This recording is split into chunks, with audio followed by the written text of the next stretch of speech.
assez courte. Déjà, bonjour à tout le monde et merci d'être là. Merci pour votre intérêt. Donc, l'idée en fait du drive-thru, ça remonte à assez loin puisque moi, je viens d'une famille de réfugiés espagnols, comme beaucoup de gens dans le sud-ouest.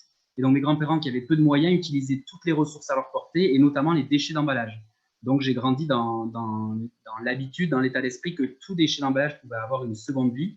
Et c'est pour ça, du coup, que tout à l'heure, je citais les étiquettes d'agrumes ou de pommes que mon grand-père gardait précieusement pour en faire du scotch. Mais j'aurais pu en citer d'autres qui étaient assez visuels. Mon grand-père, il réutilisait aussi les barquettes de jambon, par exemple. Une fois qu'elles étaient vides, il les gardait, il les nettoyait, puis il s'en servait soit pour faire un plateau de fromage, soit pour faire un épouvantail. Enfin voilà, il y avait toujours une seconde vie pour tous les déchets d'emballage, vraiment tous, quoi. Et donc, j'ai fait des études d'ingé agro à la base parce que je voulais faire de l'humanitaire, je voulais faire du développement rural international via l'agriculture. Et donc, j'ai eu la chance de faire des super stages dans des pays dits en voie de développement. Et une des choses qui m'ont les plus marqué dans ces pays-là, c'est les déchets d'emballage, enfin les déchets tout court en réalité, qu'on voit s'amonceler dans les rues au fur et à mesure de la journée, puisque en réalité, le système de collecte des déchets dans ces pays-là est moins bien organisé, moins bien rodé que ce que nous, on peut expérimenter en France et en Occident en général. Et donc, je me suis dit, tiens, si les gens qui vivent ici, qui consomment plutôt comme mes grands-parents, c'est-à-dire qui consomment moins qu'un Français moyen, et ils réutilisent beaucoup plus tout ce qu'ils peuvent récupérer, et pour autant, ils produisent autant de déchets, combien nous, en France, on produit de déchets et dont on ne se rend pas compte parce qu'en fait, le système de collecte est hyper fluide et donc on ne voit pas visuellement les déchets s'accumuler dans la rue. Et vous avez peut-être vu, du coup, tous ces chiffres dans la presse ces derniers temps, mais un Français produit en moyenne 590 kg de déchets par an. Et la moitié du volume de ces déchets, donc c'est énorme, ce sont les déchets d'emballage des PGC. Les PGC, c'est les produits de grande consommation. Globalement, c'est l'alimentaire, cosmétiques, produits d'hygiène et les produits ménagers. Donc, avec Salomé, on s'est dit, tiens, pourtant, il y a des solutions qui existent. On peut faire ses courses dans une épicerie zéro déchet, on peut aller directement à la ferme, on peut s'inscrire à des AMAP ou à la ruche Kidioué, etc. Et alors, pourquoi il n'y a pas plus de monde qui s'occupe de ce genre enfin, qui va consommer comme ça alors que ça existe?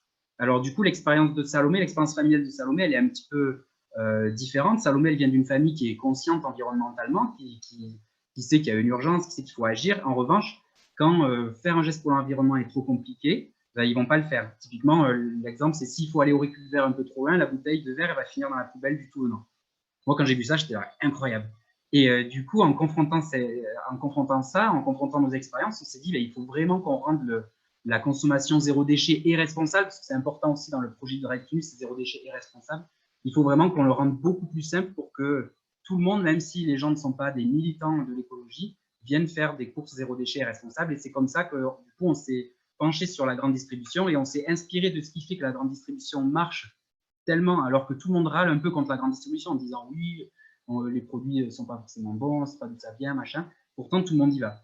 Et tout le monde y va pourquoi? Parce qu'il y a tous les produits, parce qu'il y en a partout. Pour le petit chiffre, Intermarché, il y a une moyenne de un Intermarché tous les 17 km en France, ce qui est incroyable. Donc, quand on additionne tout, ben, il y en a partout, quoi. Et il y a tous les produits à des prix raisonnables, etc. Donc, on a créé un hybride un peu à l'intermédiaire entre la grande distribution et les AMAP, les épiceries zéro déchet, etc. Et on a créé comme ça le drive-thru. C'était long, mais j'ai vraiment essayé de faire court, promis, Marie. C'était vraiment très bien, très synthétique. J'aimerais maintenant qu'on rentre un peu plus dans le concret. Donc, vous aviez cette volonté-là de réduire les déchets dus à vos habitudes familiales ou pas, du coup. Et ce qui serait intéressant maintenant, c'est de savoir comment est-ce que vous y êtes pris donc pour lancer l'ouverture du premier drive, très concrètement. Alors, très concrètement, en fait, on avait des jobs qui nous plaisaient, hein, tous les deux, à Paris, en CDI, des situations confortables, voilà. Mais on avait cette envie qui nous titillait d'entreprendre tous les deux depuis un moment. Et puis, à chaque fois que ça allait moyen dans le boulot, on se disait, oh là là, qu'est-ce qu'on serait mieux si on entreprenait. Donc, ça nous titillait. Et du coup, on a décidé de poser notre candidature au parcours entrepreneur de Ticket for Change. Les Ticket for Change, je ne sais pas si certains d'entre vous connaissent. C'est l'école des acteurs du changement en France. Donc, ils accompagnent les porteurs de projets qui veulent passer en fait de l'idée au premier pas concret de leur projet dans l'économie sociale et solidaire à se lancer. Donc, c'est un parcours de 6 mois en fait où vous avez à la fois plein d'outillages sur toutes ces étapes en fait, sur tous ces premiers pas, et puis un parcours inspirationnel parce que aussi vous partez en bus pendant 10 jours avec rencontrer des pionniers de l'entrepreneuriat social et solidaire en France. Donc, c'est quand même assez sympa. Et on s'était dit, bah, on va postuler, et puis si Ticket for Change croit dans le projet, ben, on démissionnera. Et donc, c'est ce qu'on a fait, on a été pris, et donc bah, il est venu le moment où il fallait quitter tous les deux les CDI en même temps. On allait se marier, un mois après. Donc, bon, on a un peu mis tous nos œufs dans le même panier, mais on s'est dit, bon, on va le tenter, après tout, c'est pas grave, au pire, on reviendra en arrière.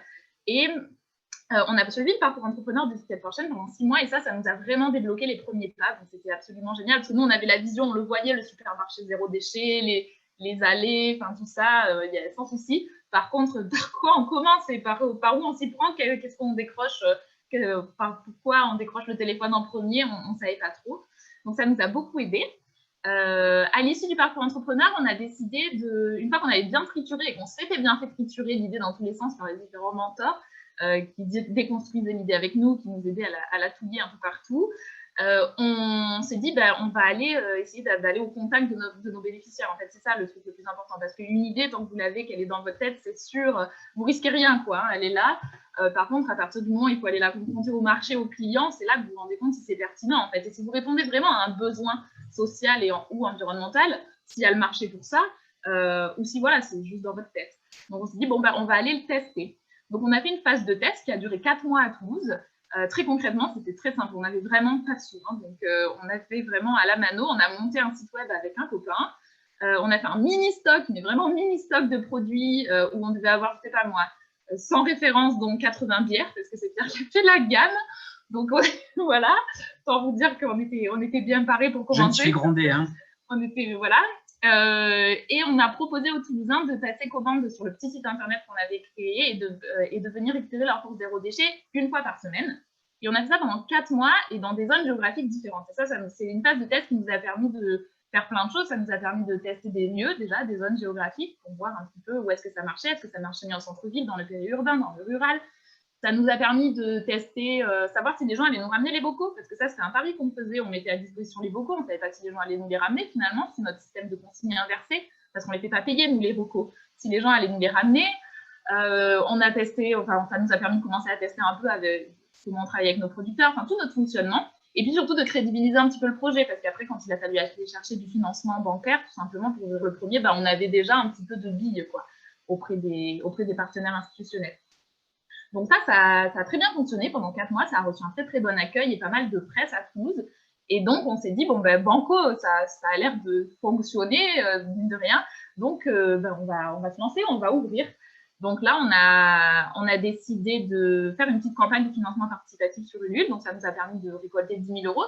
C'était toujours un peu de sous pour démarrer, pour faire amorçage auprès de nos partenaires bancaires. Puis après, on a été voir le Crédit Coopératif et la NEF. On leur a demandé s'ils étaient d'accord pour nous faire un peu confiance, pour nous aider à financer nos premières balances et nos étagères et nos premiers bocaux. Et puis voilà, on a fait les travaux pendant 2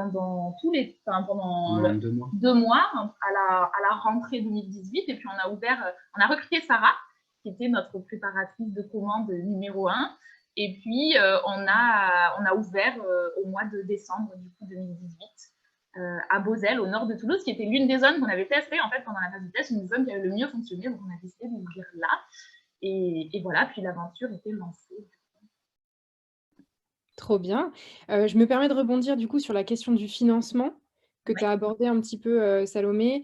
Donc, tu as évoqué une campagne de financement participatif sur Ulule, mais aussi un financement auprès du Crédit Coopératif. Est-ce que vous avez 2 ou 3 enseignements suite à cette campagne-là? Comment bien la préparer? Est-ce que ça a été un succès pour vous? Est-ce qu'il y a eu des moments de découragement? Parlez-nous un petit peu de cette campagne et du financement en général. Alors effectivement, nous, la campagne Ulule, on avait dans la tête de la faire, bon déjà parce que ça nous apportait un peu de sous, mais bon après, honnêtement, les 10 000 €, c'est pas non plus ça qui a financé l'intégralité des travaux, mais ça nous a apporté de la crédibilité surtout, parce qu'on a eu beaucoup de contributeurs, et ça, quand vous allez voir après un financeur, bien voilà, il y a un marché finalement, parce que nous, on a testé notre projet, on vient avec un prévisionnel qui est quand même assez construit, et puis il y a eu quand même pas mal de contributeurs à Toulouse, on voit qu'ils sont prêts à nous suivre, ça fait parler du projet en fait, à Toulouse et ailleurs d'ailleurs. Ça fait parler du projet parce que ça fait de la presse, mais ça nous a donné beaucoup.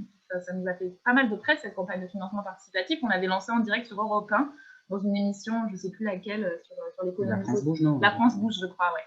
Donc voilà, ça avait fait parler du projet. L'enseignement qu'on a autour de la campagne 1, c'est que ça se prépare en fait. Nous, on n'avait peut-être pas pris conscience à quel point ça allait être prenant en termes de temps. Voilà, je pense que ça se prépare bien parce que ça s'anime. Ça se prépare en amont, ça s'anime, ça se lance une fois que vous l'avez déjà fait tourner un petit peu dans votre cercle privé, puis après vous la lancez sur la place publique. Voilà, nous ça s'est très bien passé parce qu'on a réussi à atteindre notre objectif, un peu plus que notre objectif. Donc, parce qu'on s'était pas mal préparé. Mais parce qu'aussi on s'était pas mal préparé. Donc on avait un joli sitcom, on avait prévu notre animation voilà, de réseau là-dessus. Et voilà. C'est un vrai marathon, ouais. Pendant un mois, c'est non-stop. Mais il faut avoir quelqu'un qui se dédie entièrement à ça, parce qu'on a fait d'autres choses, mais qui vraiment s'en occupe et le fait vivre, quoi. Ok, merci pour ces précisions-là qui sont précieuses vraiment pour celles et ceux peut-être qui sont en train de préparer ou de lancer leur campagne parmi les participants. Ensuite, j'aimerais revenir du coup au lancement de votre première boutique vrac du coup en 2018. Est-ce que vous avez fait face à des difficultés particulières? Est-ce qu'il y a eu des loupés, des ratés? J'imagine que tout n'était pas rose. Donc, est-ce que vous pouvez nous donner voilà, 2-3 enseignements sur cette ouverture-là? Qu'est-ce qui a manqué peut-être et qu'est-ce qui a été une réussite? Ouais. Alors, je pense qu'il y a eu plusieurs choses. En fait, ce qui s'est passé avec le Drive to Nu, c'est qu'on a ouvert, je ne sais pas si certains d'entre vous nous suivent un peu sur les réseaux sociaux, mais on a ouvert en décembre et on a Brut qui est venu nous voir en décembre et qui a publié une vidéo sur le Drive to Nu en janvier et qui a littéralement fait exploser à la fois notre site web et nos commandes. Donc, en fait, on s'est retrouvés à la fois à gérer une ouverture et une crise de croissance en même temps. Ce qui, somme toute, c'est des très bons problèmes à avoir quand vous lancez, mais somme toute, demande un petit peu d'organisation et de réorganisation parce que nous, on travaille en direct avec 150 producteurs locaux. On ne travaille pas avec des centrales comme la grande distrie. Donc, quand il faut appeler le producteur de patates douces et lui demander de nous apporter 2 quintaux de patates douces pour après-demain, parce que sinon on va se retrouver en rupture de stock, voilà, lui, et qu'il a plu, et qu'il ne peut pas rentrer dans son champ. Voilà, c'est galère. Donc, on a eu pas mal de problèmes logistiques comme ça à gérer qui étaient dus. Il y avait des problèmes de taille en fait. Pour tout, on n'avait pas assez de bocaux, on n'avait pas assez de produits pour mettre dans les bocaux, on n'avait pas assez de personnel pour remplir les bocaux, on n'avait pas assez de personnes pour nous livrer. Du coup, on ne dormait plus. Voilà. En fait, pour vous donner des chiffres, quand on avait fait notre phase de test, on avait identifié qu'on avait une croissance, en fait, chaque 2 semaines en semaine, on avait une croissance de 7%. Donc, c'est ce qu'on avait présenté aux banques qui nous avaient dit, oula, vous êtes un petit peu optimiste, revoyez ça à la baisse. Et ils avaient raison, d'ailleurs, il vaut mieux être prudent que trop optimiste. Donc, dans notre business plan présenté aux banques, on avait une croissance objective de 7% par mois. Sur les premiers 6 mois. Et en fait, dès l'ouverture, on avait effectivement eu une croissance de 7% par semaine. Et après la vidéo brute, on a eu par moment une croissance de 400% par jour. Donc, je vous laisse imaginer le flip dans tous les sens. On appelait la famille, les amis, il fallait venir remplir des bocaux, il fallait ne plus dormir. C'était assez marrant. Un petit peu fatigant, c'est sûr. C'était assez marrant avec le recul. Hein. Sur le moment, c'était pas très, très marrant du tout. On n'a pas dormi du tout pendant une semaine au moins. Le temps de l'organiser. C'était quand même chouette. Mais ça a vachement soudé l'équipe en fait. Et ça, c'était quand même très chouette. Après, une autre difficulté, c'est le matériel aussi. Oui. Parce que quand on se lance, nous, on a inventé quelque chose qui n'existait pas. En réalité, le Drive 0DG, c'était le premier dans le monde. Et du coup, bien évidemment, il faut chercher sur Internet ou alors appeler des gens qui ont un peu de connaissances matérielles, etc. Mais au bout d'un moment, on fait un choix et on choisit du matériel qu'on pense le meilleur compromis entre le prix d'achat et l'utilisation pour l'activité, quoi. Et je me suis allègrement foiré sur le lave-vaisselle, qui est quand même un outil de base, puisque c'est ce qui nous permet de nettoyer, de pasteuriser les bocaux que les clients nous rapportent. Et en fait, il est arrivé déjà avec un retard, je pense, d'1 mois. Et ensuite, il ne marchait pas. Donc ensuite, on l'a renvoyé. Il est revenu, il ne marchait toujours pas. Il a fallu le changer, trouver un sous-traitant pour nettoyer les bocaux. Voilà, donc c'était aussi des choses qui font perdre du temps, de l'énergie, parce que ce n'est pas très marrant à gérer. Mais voilà, au final, ça marche. Donc, quelques couacs, mais au final, vous avez plus eu un problème, entre guillemets, de riche parce que vous avez eu une croissance assez folle grâce à des relais presse, notamment très puissants, comme Brut, quoi. du coup, en fait, je me permets de poser une question qui a été posée dans le chat parce que je la trouve, assez adaptée à ce moment-là de notre échange. Au bout de combien de temps avez-vous été rentable? Alors, on a été rentable suite à un gros travail qu'on a fait à la fois de réorganisation humaine par rapport à nos process logistiques. Parce que pour vous dire, actuellement, on absorbe deux fois le plus de 2 fois le chiffre d'affaires qu'on faisait il y a 2 ans, sauf qu'on le fait avec 2 fois moins de personnes. Donc, il y avait un gros travail de rationalisation parce qu'au début, ce que vous faites, en fait, c'est que vous compensez le manque d'organisation par de l'huile de coude, ce qui est assez classique, et puis après, vous vous organisez. Puis, on a fait aussi un travail sur nos marges, et c'est à partir de là qu'on a été rentable. Donc, on a ouvert en décembre, on a été rentable l'été suivant. Voilà, c'est vraiment là qu'on a commencé à être à l'équilibre. On a été à l'équilibre et après à dégager un petit peu de bénéfices à partir de là. Et du coup, la deuxième partie de la question, c'était quelle fourchette de salaire vous réussissez à vous dégager? Est-ce que vous pouvez nous en dire un petit peu plus là-dessus? En fait, quand on a été rentable, en réalité, c'est un peu plus complexe que ça parce qu'on ne se payait pas. On a eu la chance d'avoir Pôle emploi qui nous a fait les allocations retour à l'emploi pendant 2 ans, puisqu'on a quitté nos emplois avec des ruptures conventionnelles. Aujourd'hui, on peut faire une démission avec projet, je crois. Donc, pendant 2 ans, on s'est dit, plutôt que de nous payer, on va considérer que les ARE, c'est comme une subvention. Et donc, nous, on va se concentrer sur le développement. On ne va pas être forcément tout le temps dans l'opérationnel du drive. Et on va salarier des gens pour faire tourner le drive. Donc, quand on dit qu'on était à l'équilibre, c'était le drive en soi qui était à l'équilibre. Donc, l'activité du drive avec les personnes qui étaient allouées au fonctionnement opérationnel du drive. Nous, on ne se payait pas encore. Nous, on s'est payé quelques mois plus tard, et Salomé, à peine, elle vient de toucher ses premiers salaires du drive tout nu. Et donc, c'est par rapport au... Nous, en fait, on est salariés de la société de développement du drive qui a vocation à franchiser et à essaimer l'impact du drive tout nu à grande échelle. Mais sur chaque drive, en fait, de façon indépendante, il y a un responsable de magasin et il y a des préparateurs de commandes.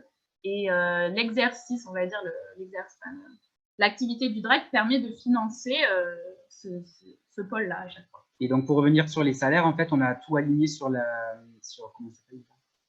convention collective. On a une convention collective qui est celle, le code c'est 2216. C'est la convention alimentaire à prédominance de détail et de droit à prédominance alimentaire, et vous avez les grilles de salaire qui sont dessus. Ok, super, merci. J'aimerais à présent savoir quels sont les acteurs avec lesquels vous traitez au quotidien. Donc, j'imagine qu'il y a les producteurs d'une part, les producteurs locaux, vous l'avez bien souligné. Est-ce que vous pouvez nous en dire plus là-dessus? Est-ce qu'il y a des acteurs qui vous ont appuyé ou conseillé en particulier? Je vais peut-être parler des producteurs et puis je parlerai un petit peu de notre écosystème après. Oui, alors les parties prenantes du quotidien, c'est effectivement les producteurs, puisqu'on est en circuit court, c'est-à-dire qu'on est le seul intermédiaire entre le producteur et le consommateur final, avec environ 150 producteurs locaux et non locaux aussi. D'ailleurs, on est aussi en circuit court avec des moins locaux, parce que nous, notre définition du local, c'est moins de 100 km autour du point de vente. Et donc, on a aussi des producteurs qui sont dans l'Aveyron ou dans le Rhône, etc., qui ne sont pas locaux, mais qui sont en circuit court. Donc, les producteurs, les autres parties prenantes, bien évidemment le comptable, la banque, etc. Et puis surtout les clients avec qui on est en lien quotidien, puisqu'en fait, on essaie, malgré le fait que ce soit un drive, on aime aussi le fait qu'il y ait de la chaleur humaine, qu'on soit capable d'expliquer d'où viennent les produits, comment ils sont faits, pourquoi les radis sont un peu moins roses cette semaine que la semaine d'avant. Enfin, voilà, c'est chouette aussi en circuit court de pouvoir expliquer tout ça, et c'est très important que ce soit transmis aussi aux clients qui viennent chez nous parce qu'ils aiment aussi cet aspect local de leur consommation, quoi. Et au niveau des parties prenantes après qui sont un peu plus qui nous entourent en fait, mais qui sont moins des parties prenantes peut-être du quotidien opérationnel, nous on a toujours considéré que c'était hyper important d'être bien entouré au Drive to Nu parce qu'on avait quelqu'un de très sensé chez Ticket for Change qui nous avait dit rendre des comptes, c'est se rendre compte. Et je trouve que c'est très vrai qu'en fait, on a très très souvent en tant qu'entrepreneur la tête dans l'opérationnel, et c'est hyper important d'avoir des moments de respiration pour lever la tête et puis regarder plus loin. D'autant plus quand vous avez une équipe qui commence à se constituer. Et donc, il faut regarder le futur et comment vous allez aussi vous développer et maintenir, voire développer l'activité. Et donc, on s'est entouré pour ça. On s'est entouré d'abord de partenaires comme le réseau, comme Ticket for Change, qui était toujours là. puis ensuite du réseau Entreprendre, qui est vraiment un super réseau d'entrepreneurs qui n'est pas focalisé sur l'économie sociale et solidaire. Et ça aussi, c'est une force, parce que c'est bien de pouvoir parler avec d'autres entrepreneurs et échanger avec des mentors qui n'ont pas forcément la même vision business que vous, parce que ça enrichit beaucoup les choses aussi.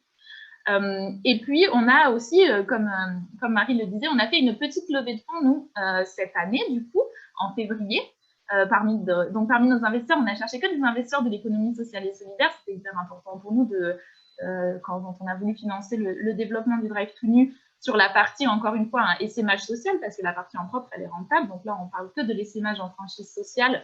Donc, on a été chercher des investisseurs qui sont au nombre de 4. Donc, il y a Make Sense, Colam Impact, Quadia et puis France Active, qui sont des partenaires France Active notamment, qui nous suit aussi depuis très longtemps. Et donc, il y a ce réseau d'investisseurs qui est là, effectivement, pour nous accompagner au niveau financier, mais qui est aussi là pour nous conseiller, en fait.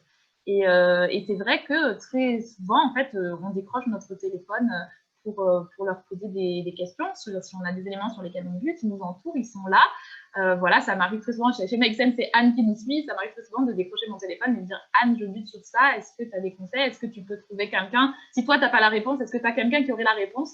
Et voilà, et c'est comme ça qu'on fonctionne, et c'est très, très important pour nous d'avoir vraiment ce réseau autour de nous, ça nous aide, ça nous sécurise, ça nous rassure beaucoup.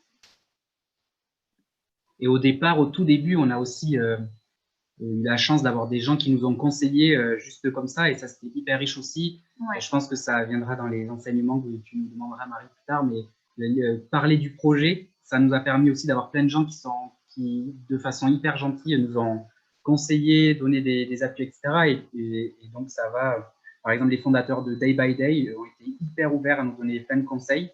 Et dans le réseau VRAC, voilà, on a eu la chance, en fait, d'avoir beaucoup de gens qui ont confronté le projet avec nous et qui nous ont conseillé, ne serait-ce que lors du parcours entrepreneur Ticket for Change. Donc, c'est un très gros écosystème. On n'hésite plus maintenant à appeler les gens pour poser des questions quand on sait que certaines personnes sont compétentes sur tel ou tel point. Donc, faut jamais hésiter à décrocher son téléphone. En fait, un des enseignements majeurs, c'est ça, parce que moi, je passe beaucoup de mon temps à faire ça, parce que c'est mon job au Drive tout nu, parce qu'elle est très sociale. aussi. Et du coup, je me suis rendu compte, en fait, au départ, j'étais paralysée à l'idée de décrocher mon téléphone, surtout pour des gens pour lesquels j'avais souvent de l'admiration, parce qu'ils en étaient plus loin et tout ça. Et en fait, je me suis rendu compte que personne n'avait jamais dit non. Quand je regarde, en fait, personne m'a jamais envoyé chier, en fait. Les gens, à la limite, des fois, ils vous disent peut-être pas maintenant, peut-être un peu plus tard, parce que là je suis dans l'opérationnel, je suis dans l'ouverture, j'ai pas le temps. Mais personne m'a jamais dit non, je veux pas te parler, en fait. Et ça, c'est quand même hyper génial. On est on a la chance d'entreprendre dans, je pense, un écosystème qui est quand même hyper bienveillant, avec des gens qui se rappellent, qui sont passés par là et qu'on les a aidés. Et donc, ils ont envie de rendre l'appareil. Donc, il ne faut jamais hésiter, je crois, à décrocher son téléphone et à les solliciter. Ouais, de l'importance de savoir demander de l'aide. C'est vrai que c'est pas forcément évident pour tout le monde. J'aimerais rebondir sur ce que vous avez dit tous les deux. Vous avez vraiment beaucoup d'acteurs du VRAC qui vous ont ouvert leurs portes et qui ont été là pour vous donner des conseils. Le Drive tout nu, ça a été pensé comme un hybride un petit peu entre le Drive classique et puis le monde du zéro déchet. Qu'est-ce que vous avez su prendre de meilleur dans le Drive classique et qu'est-ce que vous avez pris aussi dans le VRAC? Donc vous parliez de Day by Day, est-ce que du côté du Drive classique, il y a des acteurs qui vous ont inspiré aussi, par exemple? Vas-y, tu vas répondre. Je vais répondre pour Barbara. Je pense que dans le Drive classique, ce qui nous intéresse, pas des acteurs en particulier, en fait, c'est essentiellement c'est le principe même, en fait, c'est la rapidité, l'accessibilité. C'est très simple, en fait, de passer par le Drive, c'est très simple, c'est hyper rapide, et ça, c'est absolument clé. Nous, aujourd'hui, le fait que les clients puissent récupérer leur course sous 1 heure, c'est vraiment clé, c'est le parcours le plus simple possible. Nous, nos clients, c'est essentiellement des clientes. Ce sont des dames, beaucoup de dames qui font les courses encore le mercredi après-midi. Et un peu notre profil type, c'est la cliente qui va déposer ses enfants au rugby, puisqu'on est à Toulouse, et qui, entre-temps, passe récupérer son Drive.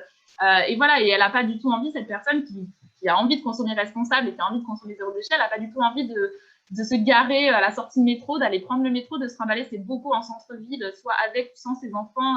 Voilà, nous, l'accessibilité et la rapidité, c'est vraiment ça qui est clé. Donc, c'est ça qu'on s'est beaucoup inspiré. Et après, peut-être que tu veux ajouter quelque chose par rapport à ça? Non, c'est ça. En fait, ouais, on a appris du drive classique la praticité et on a pris des épiceries zéro déchet, des AMAP et autres circuits de consommation zéro déchet ou de consommation en fait zéro déchet et responsable, la qualité des produits, l'aspect social et voilà, et le local circuit court. En fait, nous, on choisit nos produits selon 3 critères. Le premier, c'est vraiment le zéro déchet. On ne travaille qu'avec des producteurs qui acceptent de rentrer dans cette démarche zéro déchet avec nous, dès l'amont, donc de nous, voilà, ou en vrac. Enfin, voilà, des gens qui acceptent de nous livrer, par exemple, dans des contenants réutilisables qu'on leur redonne, dans des seaux alimentaires. Voilà, l'idée, c'est vraiment qu'ils acceptent de bouger un peu avec nous là-dessus. Le deuxième, c'est l'aspect local des produits. Donc, Pierre le disait tout à l'heure, c'est moins de 100 km autour de Toulouse. Ça, c'est clé pour nous. En Occitanie, on a trop de chance. On est quasiment à 80% de notre gamme qui est en local. Donc, c'est vraiment génial. Ça peut être un challenge un petit peu pour l'essaimage en franchise sociale, parce qu'il y a des régions qui sont un petit peu moins prolixes, on va dire. Mais bon, on reste en France, donc c'est quand même jouable. Et puis, le troisième critère, c'est la qualité des produits. Et ça, c'est la chance qu'on a, c'est d'avoir Pierre, du coup, qui est un G-Agro dans l'équipe, parce que ça nous permet de nous détacher, par exemple, des labels bio. Par exemple, on n'est pas des ayatollahs du bio, mais on peut quand même aller dénicher des pépites et des choses qui sont très, très bien faites, parce que Pierre, il sait bien les procédés culturaux. Et on peut aussi proposer, du coup, ces produits à des prix qui sont raisonnables, parce qu'ils n'intègrent pas forcément les prix de la labellisation. Voilà, donc ça, c'est les 3 critères qui sont clés pour nous, et c'est hyper important je pense, la qualité des produits. Pierre disait qu'on avait choisi, on a pris ça, en fait, on a rajouté ça aussi à l'aspect zéro déchet, et je pense que c'est essentiel, parce que les gens, ils viennent chez nous souvent pour le zéro déchet, parce que c'est la porte d'entrée principale, c'est ce qu'on affiche, ce que les gens retiennent, mais ils restent pour la qualité des produits. Parce que, croyez-moi, si vous pouvez proposer des fruits et légumes des fruits et légumes ou du fromage, ou des yaourts, ou des céréales en zéro déchet, si les produits sont dégueulasses, les gens ne reviennent pas. C'est normal. Voilà, donc c'est hyper important pour nous, cet aspect-là, et c'est hyper important aussi. Et ben justement, on a une question de Lisa qui est: quel est le panier moyen et la fréquentation moyenne par jour? Vous disiez que les gens étaient venus pour le vrac, revenaient pour la qualité. Du coup, est-ce que vous pouvez nous en dire un peu plus sur la fréquentation? On a environ 100 clients par jour, à peu près. Après, je vous dis ça, c'est en fait que ce soit panier moyen ou fréquentation, ça change tous les mois. Donc, on est tellement en croissance que.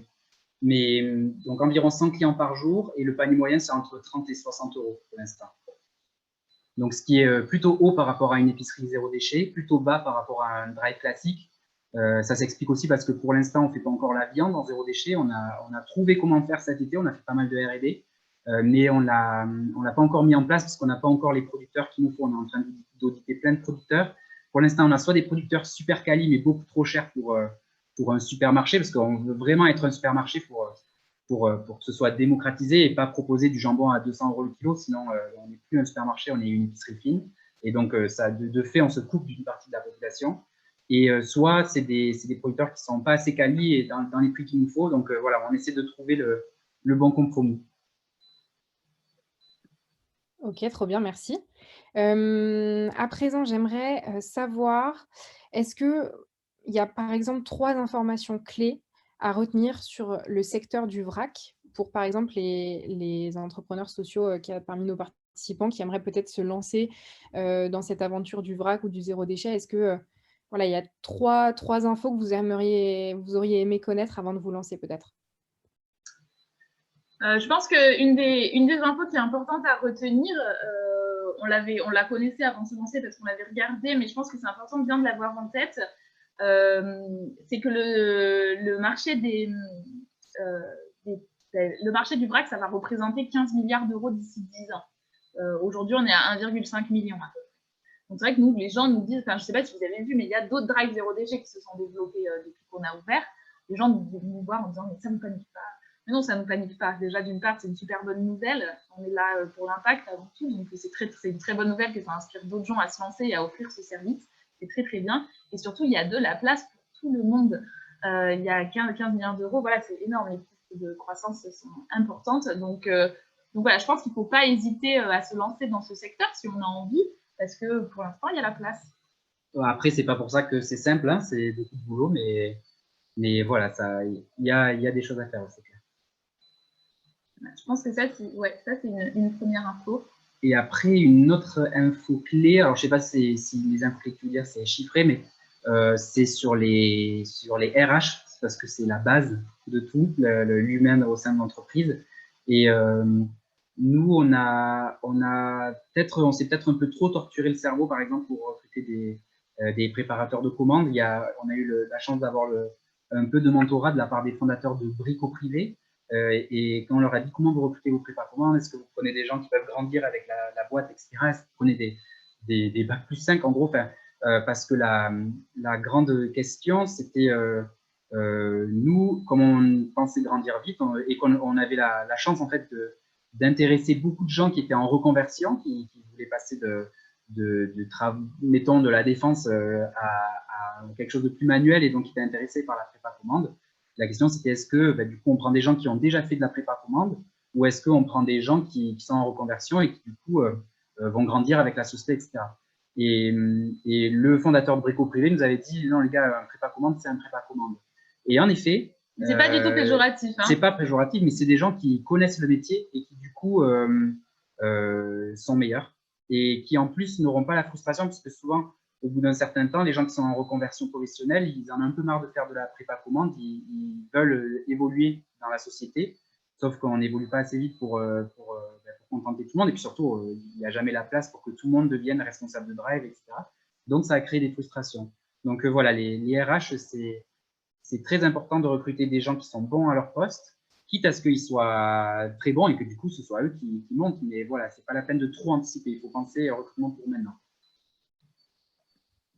Ok, top. Je vois juste qu'on a énormément de questions très intéressantes, donc je veux vraiment garder les 20 minutes de Q&A pour cette session-là.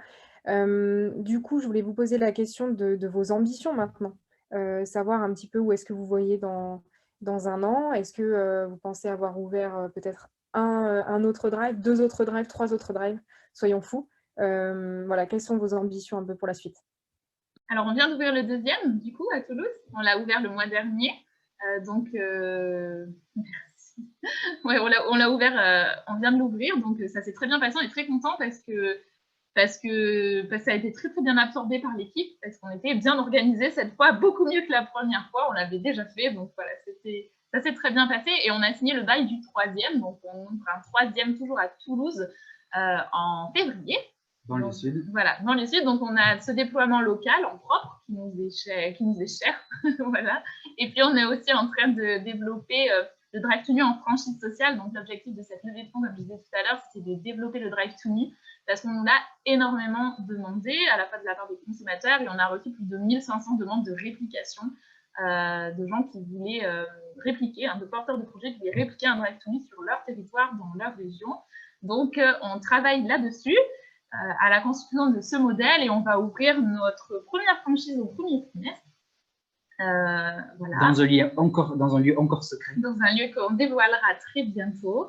Et voilà, l'objectif, c'est de développer vraiment le Drive to Me en franchise sociale parce qu'on est très content. On n'avait pas envie de se développer qu'en propre parce qu'on trouve que c'est très chouette de proposer notre projet aux gens et de les mettre en situation entrepreneuriale. Nous, on préfère manager, entre guillemets, c'est pas du management d'ailleurs, c'est animer, on va dire, un réseau d'entrepreneurs que de manager un réseau de 200 salariés.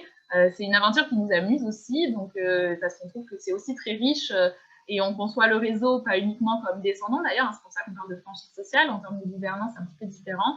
En termes d'impact aussi, du coup, c'est vraiment, on ne conçoit pas d'une manière totalement verticale, mais on a envie aussi d'avoir des porteurs de projets qui soient vraiment entrepreneurs, qui ont envie de contribuer à notre projet et de le rendre meilleur, quoi, parce que carrément, on s'est lancé, on venait ni de la distrie, voilà, moi je travaillais dans le service public avant, donc autant vous dire que l'entrepreneuriat, c'était très vague pour moi. Donc voilà, on est ouvert aussi à l'amélioration de notre concept et à faire rentrer de la compétence extérieure. Donc voilà, on a hâte, on démarre cette aventure-là et on a hâte de la pousser plus loin. Et même pour préciser, du coup, nous, notre rêve, c'est vraiment un monde zéro déchet. Alors, rien qu'en France, il y a 67 millions de consommateurs à nourrir en zéro déchet ou à laver en zéro déchet, etc. Donc, tout seul, on n'y arriverait pas. C'est pour ça qu'on passe par la franchise sociale Et non seulement la franchise sociale, c'est-à-dire que les gens s'appelleront le Drive to Nu Paris, le Drive to Nu Lyon, etc. Mais on propose aussi aux porteurs de projets d'utiliser notre infrastructure, c'est-à-dire notre outil informatique qu'on a développé du coup avec nos 2 ans de recul sur l'activité pour simplifier la vie des porteurs de projets qui vont se lancer. Et on sait d'expérience que se lancer sans organisation, donc sans l'outil informatique et sans la logistique adaptée, c'est très challenging.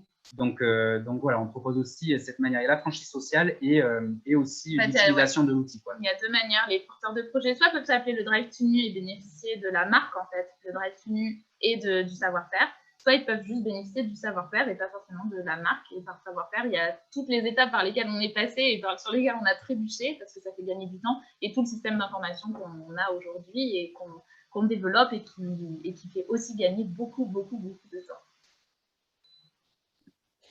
Alors, sans vous mentir, il y a une avalanche de questions sur les franchises sociales dans le chat. Je pense que clairement les participants sont intéressés. Je vois Laura qui posait des questions dessus. Eva qui nous demande comment choisissez-vous vos futurs franchisés, sur quels critères, la localisation, le profil de l'entrepreneur. Donc vous l'avez dit un petit peu, vous cherchez quand même des entrepreneurs. Allez-vous vous entourer pour le développement des franchises? Ça, c'est une question de Louise. Est-ce que vous avez des réponses à apporter là-dessus? Oui, je vais en parler. Du coup, comment est-ce qu'on choisit nos futurs franchisés? On a des critères de choix qui sont en fait que nous, on demande vraiment aux personnes qui veulent intégrer le réseau de Drive to Nu de se projeter dans ce qui va représenter 80% de leur temps dans le quotidien. Donc, il faut avoir l'esprit commerçant, il faut aimer les producteurs, faut avoir des compétences quand même un petit peu en gestion, en pilotage et puis en ressources humaines aussi, parce qu'on manage quand même des gens voilà, au sein de son établissement. Mais voilà, faut aimer tous ces aspects-là du métier. Donc, on a des petits critères de sélection avec un petit parcours de sélection, voilà, en fonction aussi des territoires qui nous intéressent, bien entendu. L'idée, le Drive to Nu, c'est toujours du périurbain, c'est vraiment là que ça fonctionne, sur les trajets domicile-travail. Et du rural. Voilà, périurbain et du rural. Donc voilà, on fait en fonction des villes qui nous intéressent, mais surtout en fonction des rencontres avec les porteurs de projets, parce que c'est vraiment ça pour nous qui est le plus important. D'ailleurs, il faut dire, on va ouvrir tout le monde nous avait dit, il faut ouvrir la première franchise absolument très très près de Toulouse, c'est ça qui est le plus simple pour vous, et la vie a fait qu'elle sera très loin de Toulouse, donc que nous on s'adaptera, mais voilà, c'est les porteurs de projets qui nous ont convaincus sur ce point-là. Et est-ce qu'on va s'entourer pour le développement des franchises? Alors, on s'est entouré à double titre. La levée de fonds, elle nous a servi à ça. Donc, elle nous a servi d'abord à muscler l'équipe projet, parce qu'on ne peut pas tout faire tout seul. C'est toujours un petit peu l'équilibre de l'entrepreneur entre être très opérationnel, avoir le nez sur les développements, puis pouvoir gérer son équipe. Aujourd'hui, on est 17 au Drive to Nu, donc ça fait du monde. Donc, on s'est entouré aussi d'une équipe projet pour ça, donc d'une responsable communication, d'un responsable informatique, et puis bientôt qui va nous rejoindre une directrice du développement. Donc voilà, on a une équipe projet qui se muscle avec des alternantes en communication, en ingé agro aussi sur les aspects sourcing. Et puis on s'est également entouré d'un organisme qui s'appelle Scale Changer, avec lequel on travaille et avec qui on a construit tout notre modèle d'essaimage justement. Voilà, en franchise sociale, ils nous ont aidé à nous organiser, à réfléchir à ce qu'on voulait essaimer, comment, avec qui, selon quel parcours.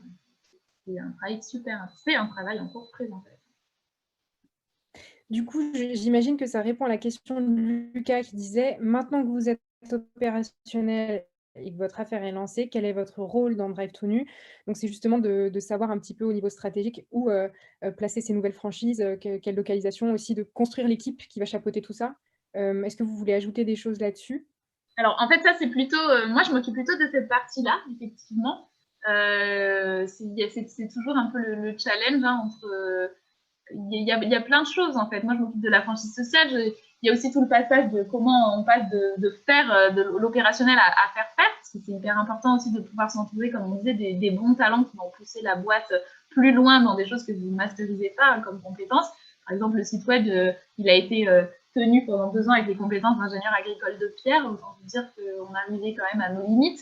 Donc, que l'arrivée du responsable informatique de Grégory, elle était nécessaire. Voilà, moi, la façon dont on répartit les choses, on est assez complémentaires sur le sujet. Moi, je m'occupe énormément de de tout l'aspect du coup réplication et puis jusqu'à présent du faire savoir, mais maintenant ça a été repris par Léa, notre responsable communication, qui s'occupe de toute la partie com et marque, et puis Pierre, il s'occupe de toute la partie savoir-faire. Donc voilà, concrètement, toutes les questions très opérationnelles au niveau des drives et de toute la partie sourcing, c'est aussi par lui que ça passe. Et tout le développement local à Toulouse et toutes les finances. Voilà, en fait, c'est un peu entremêlé, quoi. On a l'habitude de dire Salomé, c'est le faire savoir et moi le savoir-faire, parce que comme chacun le sait, il faut 50% de savoir-faire et 50% de faire savoir. Mais voilà, en réalité, c'est un peu entremêlé, parce qu'il y a trop de points, il y a trop de compétences diverses pour être uniquement sur un seul point. Et on n'y arriverait vraiment pas tout seul. Et j'insiste vraiment sur le fait que tout ça s'est rendu possible à la fois parce que on a Sarah, du coup, qui était notre préparatrice de commande, la première, qui est passée responsable des opérations, qui aujourd'hui s'occupe de chapeauter les 3 drives et toute l'organisation. Heureusement qu'elle est sur le terrain, voilà, parce qu'elle s'occupe vraiment de cette partie. C'est ça qui nous a permis de continuer à penser le déploiement du drive-thru. Donc, heureusement qu'elle est là, vu par le reste de l'équipe, des préparateurs de commandes qui sont en contact des clients tous les jours et des producteurs tous les jours, et puis du reste de l'équipe projet, voilà, en plus de les responsables de drive. Voilà, plus les responsables de drive. Enfin, voilà, tout ça, c'est vraiment un travail d'équipe global. C'est du travail d'orfèvre. Ouais. Chacun sait quel est son job, chacun le fait super bien, et c'est pour ça que ça tourne si bien. Voilà, et on a plein de tâches différentes tous les jours, et chapeauter aussi l'intégralité de l'équipe, c'est aussi quelque chose qui prend du temps. Donc, voilà. Ok, merci pour tout ça. J'ai vraiment énormément de questions. Mon Dieu, vais-y arriver? Ça n'est pas sûr, vraiment. J'avais une question d'Adeline que j'aimerais coupler avec celle d'Alicia. Donc, Adeline demandait quel mode de gouvernance avez-vous adopté? Et Alicia demandait quel est le statut de votre structure. Alors, je fais le statut de la gouvernance. Okay. Le statut de Drive-to-Nu, on est une SAS ESUS. Donc une entreprise du coup, qui relève de l'économie sociale et solidaire avec l'agrément ESUS, qui est un agrément, je vous invite à aller voir sur Internet pour ceux qui ne connaissent pas. En fait, on a notre objet social, la mission sociale et environnementale de Drive-to-Nu est inscrite dans ses statuts, et puis il y a certains critères ESUS, voilà, qui font que, par exemple, le salaire le plus bas, le salaire le plus haut ne peut pas excéder X fois le salaire le plus bas. Enfin, il y a un encadrement aussi de la rémunération du capital. On redistribue ce qu'on fait en bénéfice, on redistribue l'immense majorité au service de l'impact social et pas du tout des actionnaires. Voilà, enfin, il y a tout un tas de critères précis là-dessus. Et voilà, sur la gouvernance. Sur la gouvernance, en fait, avant de monter une SAS, on s'est beaucoup posé la question, est-ce qu'on va faire une SIC, est-ce qu'on va faire une COP? Et en fait, l'activité du Drive-to-Nu fait qu'on a besoin d'être hyper agile, hyper rapide. Et c'est pour ça qu'on a fait une SAS, parce que ça nous permet de... En fait, c'est les statuts les plus flexibles. On peut à peu près tout écrire dans une SAS. Mais on n'a pas choisi d'être une gouvernance partagée ou participative, parce qu'il faut aller vite. Et à un moment donné, les décisions elles doivent être prises rapidement. Par contre, ce qu'on fait, c'est qu'on fait appel à l'intelligence collective, c'est-à-dire que les idées d'amélioration, elles peuvent venir de nous, mais elles peuvent aussi venir de tout le monde en réalité. Et c'est d'ailleurs ce qui s'est passé depuis 2 ans au Drive-to-Nu. Chacun est vraiment appelé à proposer des améliorations et à faire qu'en fait, à être au Drive comme ils seraient chez eux en fait. Quand ils voient qu'il y a des choses qui ne vont pas, soit c'est une amélioration qui peut être faite par eux-mêmes sur le moment, donc c'est fait. Et si c'est un peu plus complexe, c'est proposé à nos réunions du mardi matin où on fait remonter en fait les idées. Et ce qui nous paraît intéressant et qui peut vraiment apporter de la fluidité en fait, dans le métier du Drive-to-Nu, on le met en place, on le teste pendant 2 semaines. Au bout de 2 semaines, on fait le point. Est-ce que ça apporte une amélioration? Est-ce que c'est neutre? Est-ce que c'est naze? Et du coup, soit on adopte définitivement, soit on revient en arrière. Et ça, c'est hyper riche parce qu'en fait, nous, on n'est pas tout le temps au drive. Et d'ailleurs, pour tout vous dire, les drives, en réalité, ils fonctionnent un peu sans forcément qu'on soit là tout le temps, en fait. Donc, sans qu'on soit là tout le temps. Donc, c'est hyper important que chacun se sente responsable de leur drive, de là où ils travaillent, et donc apporte ces améliorations, d'autant plus dans une activité naissante où il n'y a pas vraiment d'exemple sur lesquels s'appuyer. Donc voilà, c'est très important. On n'a pas de gouvernance participative, mais on fait appel à l'intelligence collective au quotidien. Ça marche, c'est bien clair. Ok. Ensuite, j'avais une question un peu plus pour Pierre, je pense. Comment négociez-vous les prix avec les producteurs? C'est une question de Marley. Très bonne question. Du coup, au début, on négociait pas. Donc, on disait, OK, c'est en prix. D'accord, je regarde sur chronodrive.fr à combien ils vendent, j'essaie de m'aligner. Et donc, voilà. Et on n'aurait jamais été rentable comme ça, en fait. Donc, ce qu'on fait, en fait, c'est qu'on regarde les cours sur France Agrimaire pour vous dire. En fait, il y a des cours qui suivent en fait les prix de vente des fruits et légumes sur les marchés d'intérêt nationaux. Donc, c'est l'équivalent de Rungis, mais un peu partout. Et ça nous donne une indication du prix moyen de tel ou tel produit. Et ensuite, on est capable de dire à un producteur, voilà, tu exagères, tu vois bien qu'en fait, c'est pas du tout les cours. Donc, soit tu peux t'aligner, soit tu peux pas, et il y a une raison objective. Et donc, dans ce cas-là, pas de souci, on va y aller, on margera moins, etc. Mais voilà, la marge, c'est quand même important. Et on s'est rendu compte qu'il y a un petit syndrome Le Bon Coin. Je ne sais pas si vous avez remarqué, mais quand on cherche un appart sur Le Bon Coin, parfois quand on est en direct avec le propriétaire, il va le mettre, ça va être beaucoup plus cher que si on passait par une agence. C'est parce qu'en fait, les prix ne sont pas forcément connus. Et donc, il y a eu ce moment où on a été obligé d'un petit peu rationaliser la manière dont on achetait les produits, parce que sinon, on aurait mis la clé sous la porte au bout d'un an et demi, je pense. Mais attention, ça ne veut pas dire qu'on sort les producteurs. Ah oui, on ne tord pas du tout les producteurs, par contre. Mais ça, c'est clair, puisque nous, ils sont partie prenante, ils embauchent pour répondre à la demande du Drive to Nu. Ils sont fiers et ils sont heureux de travailler avec nous. Donc, oui, non, attention, on n'est pas à Carrefour du tout. C'est un accord, en fait. Hein. Tout ça, c'est un accord tacite entre nous, parce qu'on n'a pas non plus de contrat. On ne contractualise pas avec eux. Donc voilà, et les gens sont là, et donc on les tord pas du tout. De toute façon, on est trop petits pour les tordre. Si jamais on les tordait, ils viendraient plus chez nous. Justement, Marjorie demandait quelle est votre marge moyenne sur les produits. Ça, c'est impossible à répondre. Ça dépend trop, c'est produit dépendant. Ça dépend vraiment du produit, ça dépend de si on est en circuit ou pas, ça dépend de trop de choses. Ça marche. Alors, attendez, j'essaie de retrouver. Il y avait une question super intéressante. Oui, une question de... alors, c'est Pelloir, je suis désolée, je n'ai pas votre prénom. Bonjour, comment avez-vous fidélisé vos clients et comment avez-vous facilité le changement des habitudes de consommation? Alors, fidéliser les clients, il y a plusieurs choses. La première chose, c'est par un service client irréprochable. Ça, c'est la première chose. Donc, c'est hyper important de ne pas faire d'erreur dans les commandes, d'accueillir les gens avec le sourire, de leur proposer des beaux produits. Après, on a fidélisé nos clients par la qualité des produits qu'on propose. Comme je disais tout à l'heure, les gens, ils ne reviennent pas si les produits sont dégueulasses. Donc, l'idée, c'est que les gens soient satisfaits des courses qu'ils font. Après, je pense qu'il y a aussi un facteur... les gens, ils viennent au Drive to Nu, ils viennent pour les produits, bien entendu, ils viennent pour les déchets, bien entendu, ils viennent aussi pour la transparence qu'on propose, pour l'histoire qu'on propose et qu'on raconte. Et ça, c'est hyper important. Donc, on essaye on est très transparent, en fait, sur tous les produits qu'on a, sur comment on les choisit, comment on travaille avec les producteurs, qui ils sont, d'où ça vient. Voilà. Et ça, il y a tout un énorme travail qui rejoint la question suivante, c'est-à-dire comment est-ce qu'on enclenche et comment est-ce qu'on pérennise les changements de consommation. Il y a un énorme travail de pédagogie qu'on fait au quotidien à travers notre communication sur les réseaux sociaux, à travers notre newsletter, voilà, qui accompagne le changement auprès de nos clients, et c'est ça aussi qu'ils aiment et qu'ils viennent chercher chez nous. Top. J'en profite pour poser la question de Pauline.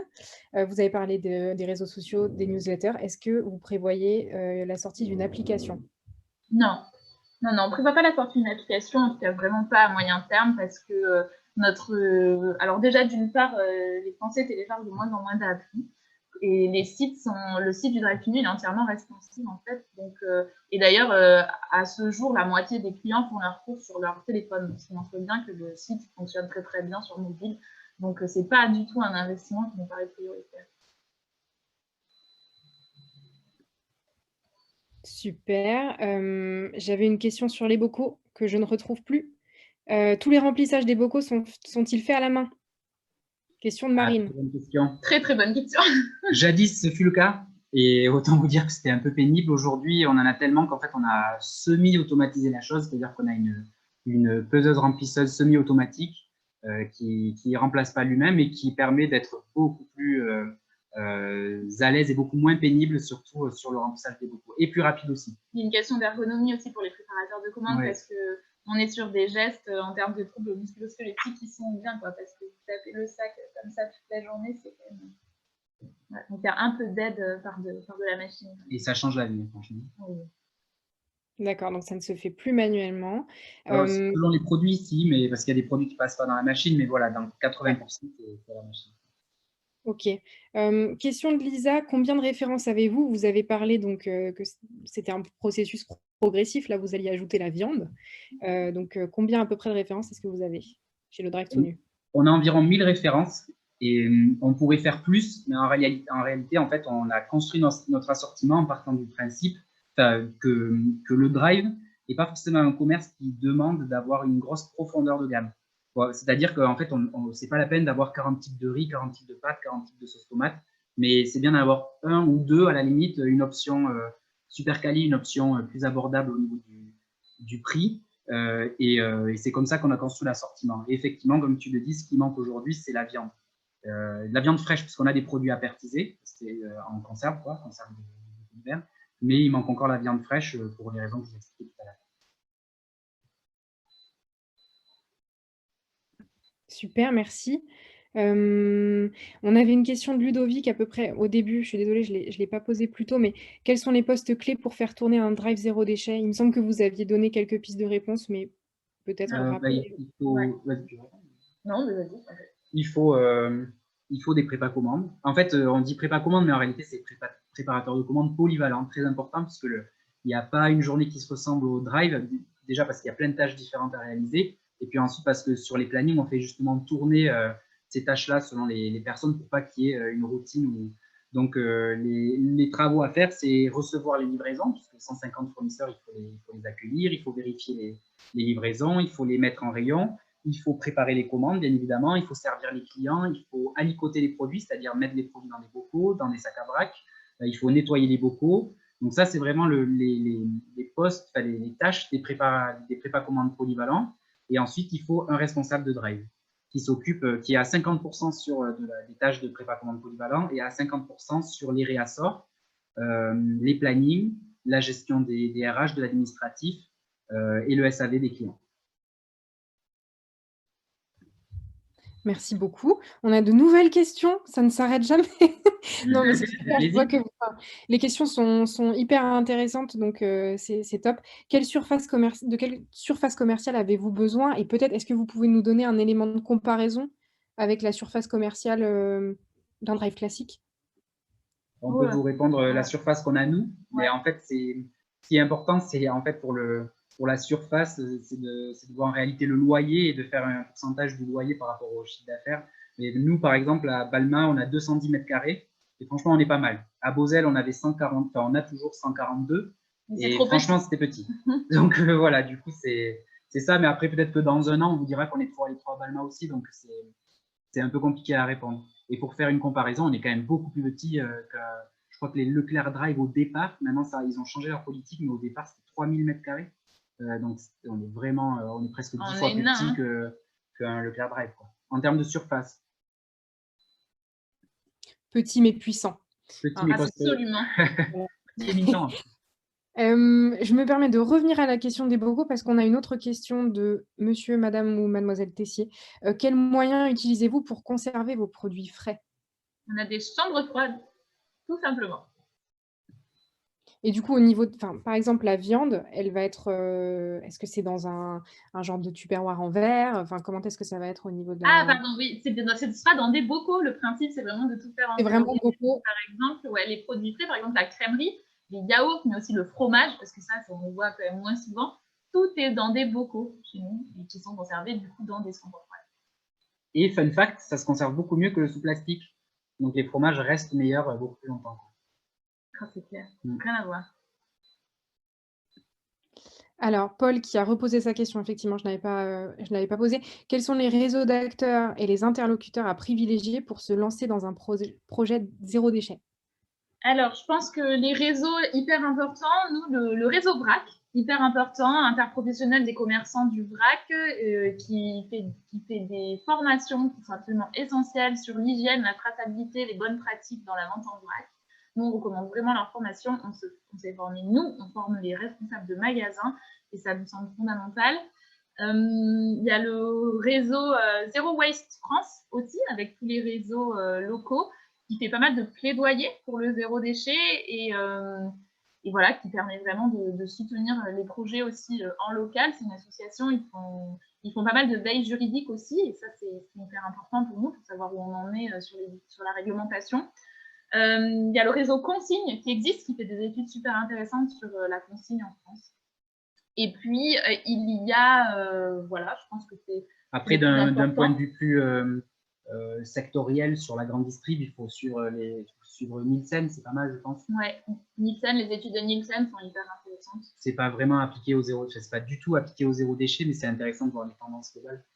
Ouais, de marché. Comme disait Salomé, c'est toujours intéressant de sortir du cadre de l'ESS et de la conso responsable pour se faire une idée des attentes des consommateurs, en fait. D'où viennent les gens qui nous rejoignent dans la consommation. Et comment aller les chercher, parce qu'en fait, c'est ça tout l'enjeu. Hein.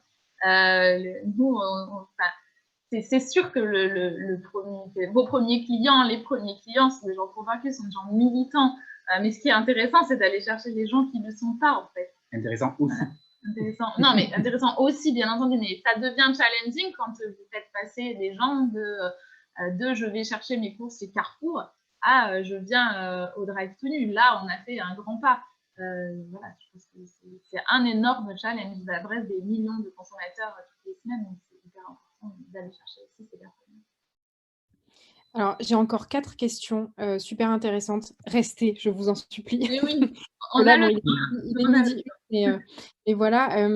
Laure posait la question, pourquoi avoir choisi Toulouse et pas une autre ville pour commencer? Vous aviez expliqué du coup que c'était la ville où vous aviez fait vos premiers essais.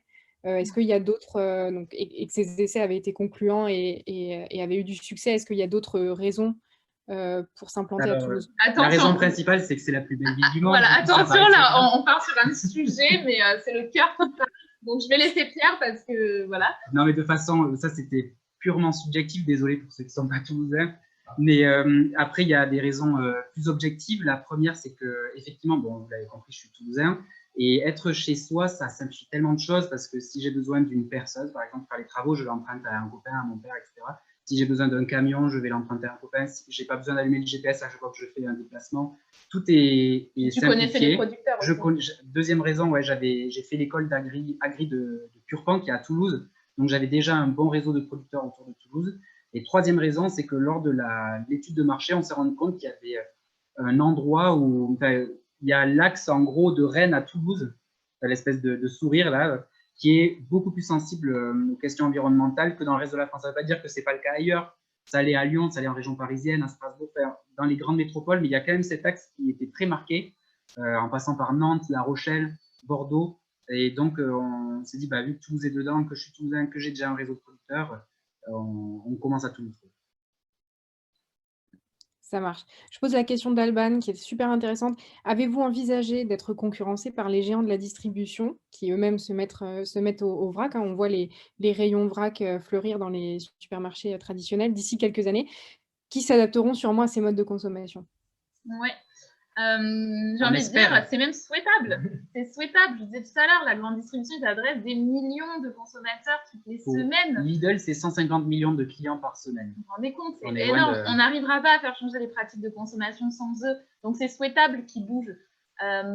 Après, la question, c'est comment ils vont bouger. Pour l'instant, c'est certain que nous, on se différencie par la façon de faire, par les valeurs, par la façon de travailler avec nos producteurs, la façon de travailler en local. Ils ne sont pas du tout calibrés pour fonctionner de cette façon dans la grande distribution.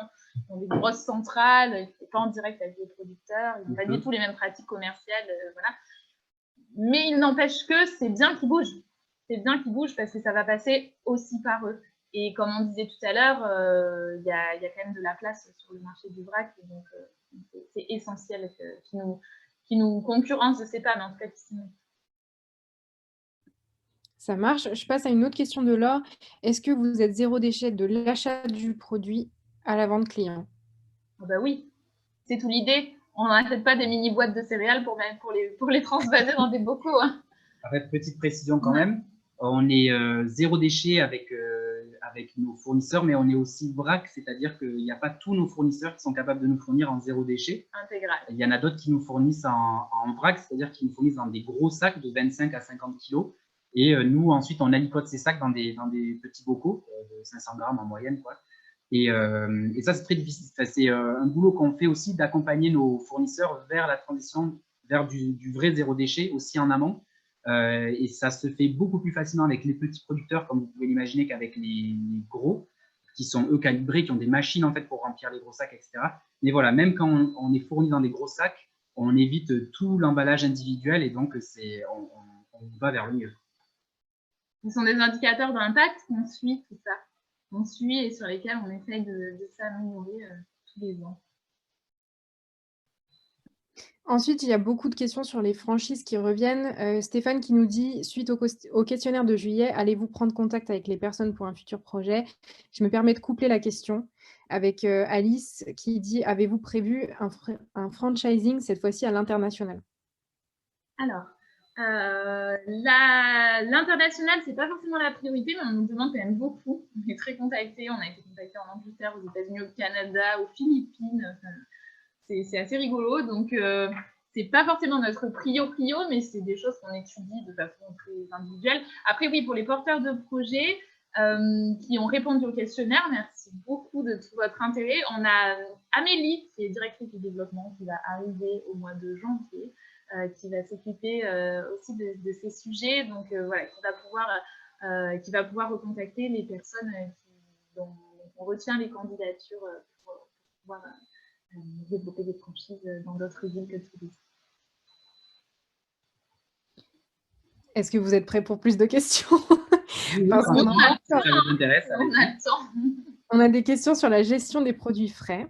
Relevé de température. Alors, je vois des DM, mais je ne suis pas du tout une experte. Donc, comment gérer la gestion des produits frais, hein? J'imagine que c'est ça, car beaucoup de produits d'épicerie secs différents.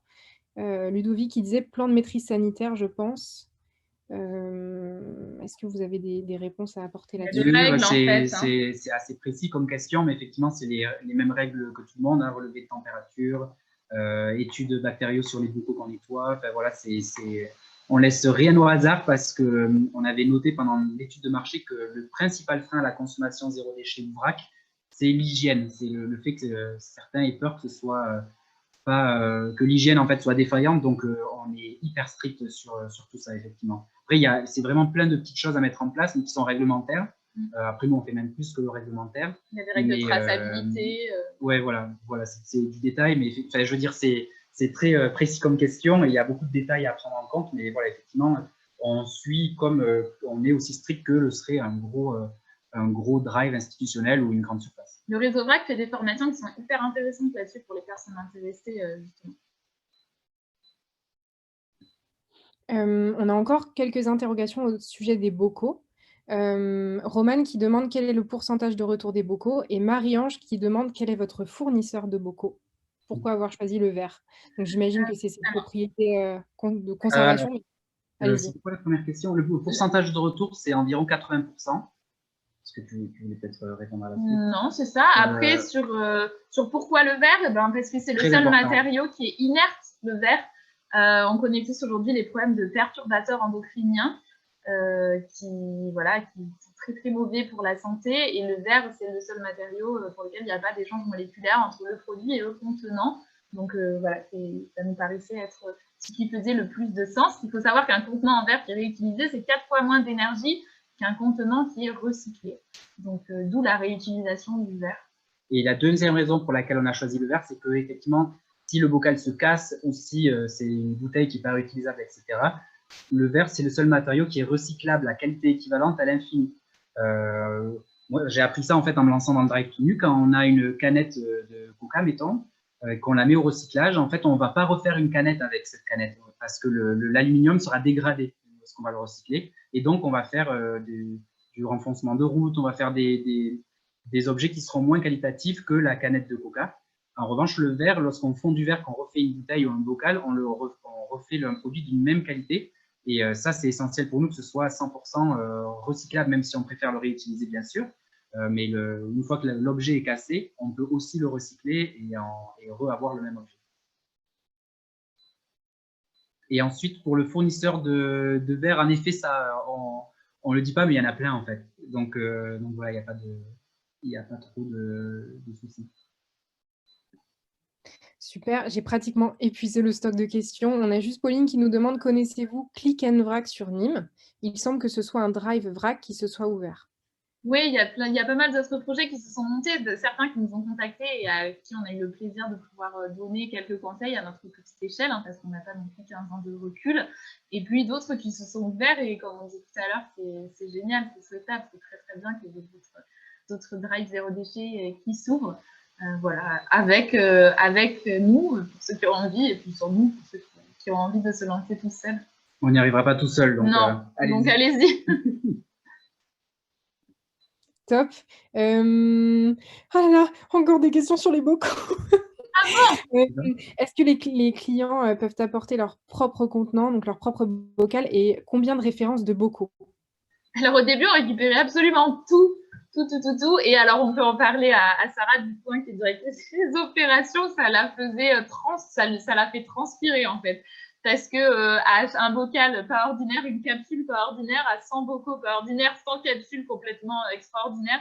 Et pour essayer de reboucher tout ça, je vous dis pas le boucan que c'est. Ou pour enlever les étiquettes. Voilà, ou pour enlever les étiquettes. Au départ, on passait des heures et des heures et des heures à gratter les étiquettes dans l'évier avec du citron. Enfin, voilà. Non, aujourd'hui, on a quand même quelques règles de retour. On reprend beaucoup de bocaux, mais on reprend des formats qui sont quand même assez standardisés. Donc, c'est des formats, il y a les règles de reprise hein, sur le site à ouverture TO82, en fait. On peut essayer avec à capsule Twist-Up, parce que c'est ceux qu'on récupère le plus et qu'on réutilise. Après, combien de références de bocaux on a? Principalement 4. On a 4, ouais, en fonction des formats, en fait. En fait, ce n'est pas des références, c'est des contenances. Ouais, c'est des contenances. Parce qu'après, on récupère, si par exemple, vous avez acheté, je sais pas, un bocal d'haricots verts à Lidl, je sais pas, vous pouvez, si vous avez enlevé l'étiquette, qu'il n'y a pas d'aliments séchés à l'intérieur et qu'il n'y a plus de traces de colle, et que c'est la même ouverture que nous, vous pouvez nous le ramener, et on récupère aussi, on stérilise, et puis on remet dans le circuit de la même manière, mais il faut que ce soit nos contenances, et il faut que ce soit notre ouverture. Il faut que ce soit propre, parce qu'on a eu plein de surprises. Il y avait des gens qui avaient décidé qu'on était un peu la poubelle aussi. Ça marche. Bah, merci beaucoup pour toutes vos réponses et merci pour le grand intérêt de tous nos participants, participantes. C'était un plaisir d'avoir autant de questions, d'interrogations.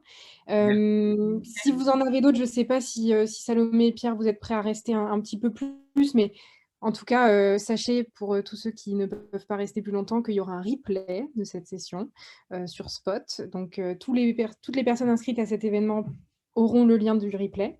Voilà, n'hésitez pas aussi à suivre le Drive tout nu sur les réseaux. Et je sais aussi que vous avez une newsletter, là, vous l'avez mentionné. Donc, je sens que tout le monde est intéressé, donc n'hésitez pas à aller les voir sur Facebook, LinkedIn. Je ne sais pas si vous avez d'autres réseaux. Facebook, Instagram, LinkedIn et la newsletter, c'est les réseaux essentiels du coup. Eh bien, la totale, ok, il y a aussi... Super. Je vois plein de merci, c'est trop cool. Merci à vous. Merci à vous toutes et tous. Super, ça va m'aider pour mon projet d'ouverture sur secteur rennais. Déjà abonné. Ouais. Oui, belle fête à tous, hein, d'ailleurs. Belle fête. Oui. J'en profite. Au top cet échange. Ah, petite question peut-être d'Alban. Que pensez-vous de se lancer dans l'entrepreneuriat directement à sa sortie d'études? Est-ce que vous avez un avis là-dessus? Si vous le sentez, allez-y. Hein. Je pense qu'il n'y a pas de règle en fait. Hein. Nous, on a apprécié le fait d'avoir des expériences professionnelles antérieures parce que ça nous a donné un peu d'assurance et de bouteilles pour se lancer. Après, j'ai envie de dire, à la sortie d'études, du coup, tu as un diplôme, du coup, tu retomberas sur tes pieds plus ou moins quoi qu'il arrive. Donc, il y a des beaux exemples d'entrepreneurs qui se sont lancés juste derrière, en fait. C'est vraiment comment tu te le sens. Voilà, si ça te démange vraiment d'entreprendre, vas-y, quoi. De toute façon, il faut se lancer. Ce qui est sûr et certain, c'est que si ça te titille à un moment, ça va te titiller longtemps. Donc voilà, que tu y ailles maintenant ou dans 2 ans, tu vas y aller. Ok, merci. Merci à toutes et tous pour vos questions. Comment vous écrire pour discuter et aller un peu plus loin dans les conversations? On a cette question-là. Est-ce que c'est possible de vous contacter? Oui. Oui. On a nos adresses salomé@ledrivetonu.com et pierre@ledrivetonu.com. Vous pouvez nous écrire. Ou juste nous faire un coucou. Vous nous faire un coucou. Vous envoyer un mot. On est content, ça me fait plaisir. Super. Et ben, je vois que ça réjouit beaucoup d'entre vous. C'est vraiment super, c'était le but. J'aimerais juste faire un sondage cette fois-ci un peu plus pour nous chez Make Sense. Quels sont les autres secteurs d'activité qui vous intéressent et est-ce que vous avez des idées d'entrepreneurs que vous aimeriez entendre, comme Salomé et Pierre, pour de futurs événements? C'est un truc que j'aimerais bien savoir. Si vous avez des secteurs de prédilection qui vous intéressent. La vie est belle. Grave. Hubert. Hubert, il est trop cool, Hubert. Il était dans notre promo à Ticket il for était dans Change. notre promo. Pour ceux qui ont envie d'entendre Hubert, il y a un Euratalk en janvier. Vous pouvez aller voir sur... ouais, c'est ça, hein, Euratalk. Ouais. Et on y sera aussi. On fait une conférence tous les 3. Tous les 4 même, avec Camille. 2. Ouais, 2, j'ai perdu le nom de ce projet. Super. Dans les... Ok. Alors, gaspillage alimentaire. Je vois que le déchet, ça vous intéresse. Le zéro déchet, surtout, ça vous intéresse beaucoup. Niveau cosmétique aussi. Balzac, Kind, Yuka. D'accord. Ils étaient avec nous, Yuka, la promo d'avant. Ils nous ont aidé vachement, notamment sur le fait d'entreprendre en couple. Parce qu'au départ, quand ils se sont lancés, Julie et François, ils étaient en couple. Bon, après, bon, ça, c'est pour la petite soeur. On n'a peut-être pas le droit de le dire, en fait. Je sais pas, tu t'avances. Je m'avance peut-être un peu. En tout cas, ils nous ont donné plein de bons conseils. Ils nous ont donné plein de conseils sur quoi faire et pas faire. Comment ne pas se séparer quand on entreprend en couple. Voilà. Grand sujet qui mérite absolument. Et vous rajoutez un bébé par-dessus, vous allez voir, non, c'est un sujet encore plus grand. Énorme. Hôpitaux zéro déchet. Ouais, on va jusqu'au bout du concept. Hein. Là, il y a des choses à faire. Ouais. Là, il y a du boulot. Nous, on l'a vu juste à l'échelle de la maternité. Déjà, ça nous a donné des sueurs froides. Mais alors, ouais, l'hôpital... Même hôpital agréable, quoi. Ouais, tout simplement, en fait. La salle d'attente des urgences de Bichat. Ouais. C'était une véritable déformation professionnelle, en fait. Quand vous avez dû avoir, avec la naissance de votre enfant, vous vous êtes dit, mais c'est pas possible, toutes ces couches, tous ces... C'était déjà avant. Maternité zéro déchet. Mais là, ouais. Tout se fait en miniature, quoi. Et vous avez juste, c'est très difficile, ouais. Ok, super, j'ai énormément d'idées, je vous remercie beaucoup pour tout ça. On revient très vite avec d'autres événements de la sorte. Voilà, Greenwiz, restaurateur responsable, local, Noël zéro déchet, excellent. Il y a un super livre qui est sorti, je crois que c'est Julie Pancake qui a fait sur Instagram, qui a fait un super bouquin sur Noël zéro déchet, je vous le recommande, il est vraiment très bien. Pour restaurateur responsable local zéro déchet, vous avez Sauvaga à Toulouse, vous avez Tratino à Lyon aussi, qui est vachement bien. Il y en a d'autres d'ailleurs que j'ai oubliés, je leur fais un big up à tous ceux que j'ai oubliés, désolé. Ça marche, super. Bon, je reviens avec plein d'idées, donc je suis ravie. Je vous souhaite à tous de très bonnes fêtes de fin d'année. Merci d'avoir passé cette petite... Très belle fête à tous. Merci pour votre intérêt. Merci. Bonne journée.